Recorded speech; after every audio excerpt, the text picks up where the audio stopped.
Hey guys, so my name is Christina Chenault. I am a senior heptathlete on the track and field team at UCLA, and today I'm going to be talking to you guys about time management.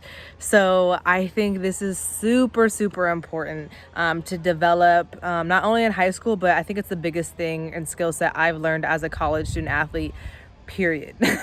Like, it is probably the most essential thing and like life skill that being a college athlete has taught me, and I'll kind of break down why and all the things that I'm involved in. So first and foremost, what is the heptathlete? What is the heptathlon in track and field?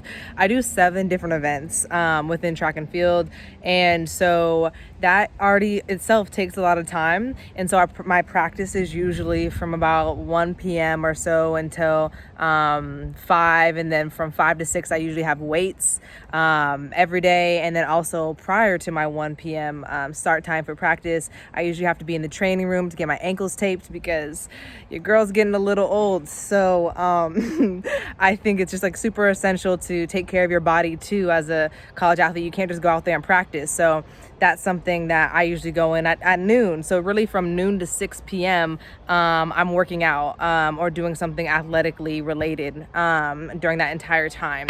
And so I'm also a student. So what does that mean? That means I have to go to classes in the morning. So all my scheduled classes are usually in the mornings. I'm a psychology major, African American studies minor. And so I have to find a good curriculum so that I can, take those classes in the morning, that they don't conflict with my practice schedule after. So that might start at 8 a.m. classes, which is rough sometimes because I'm not a morning person by any means, but I get up early to go to class.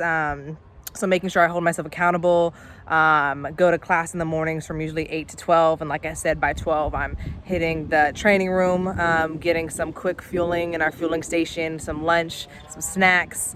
I like to snack throughout the day as well, just to make sure my energy levels are good for practice, or else I'm not going to have a good practice. I just won't. So I think it's just like important to manage all of these things. In addition to that, I also run a sports media platform called Top 5 Media. Follow us on IG if you have IG, but basically it's the counter narrative to college sports. So I sit down with a lot of other college athletes and just talk about things other than sports or adversity they've faced in sports as well. Like probably the pandemic would be a perfect adversity to talk about right now. But I think so I do that as well, the sports media platform. And then I also run a sports business club on campus. So I realize a big passion for me is helping athletes and student athletes figure out what they want to do after sport, because as you get to college, you realize, your sport only lives for so long for everyone, even for professionals or anything like that. And so then it's like, how do you set yourself up after college or after your career ends? And that's the important question, which is why education truly is so important. And as you get older, you kind of value that even more and more. So the younger you realize that, the younger you put yourself in those beneficial positions, you'll have the best opportunities kind of in life because of that. So definitely follow that education. But so how do I balance the sports business club and the Top 5 Media platform, sports platform, and being a student athlete, staying healthy, and then trying to have a social life because, you want to connect and have fun and stuff with people too. So how I do that is I journal. I have a journal on me like almost all the time,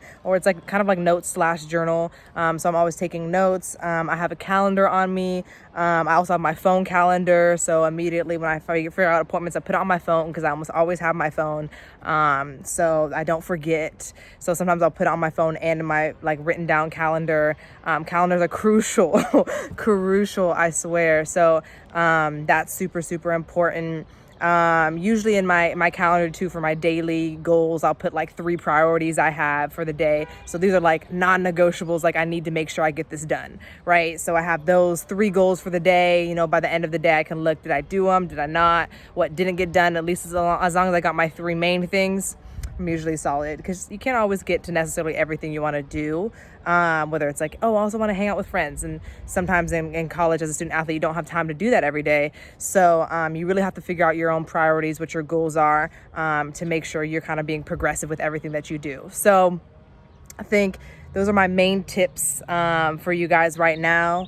Make sure you guys have a journal, write things down, beginning of the day, at the end of the day, you know, even if it's setting up the next day. So, you know, we wake up, sometimes we don't know what's happening. So I think it's important to, if you're not a morning person, it's definitely important to write those goals for the next day, the night ahead. That's a little pro tip as well. So you wake up, you already know what you're going to do for the day, and have that sense of structure. So that's important now, especially even in quarantine. But, you know, when we get back to kind of our regular lifestyles and they get even busier, it's super important to have these journals, these notebooks, phone calendars, utilize all of these things to hold yourself accountable and kind of have those goals as well. So that's my tip for you guys. I hope you guys enjoy it and practice it.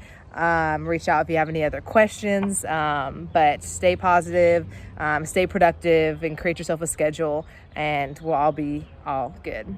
Bye, guys.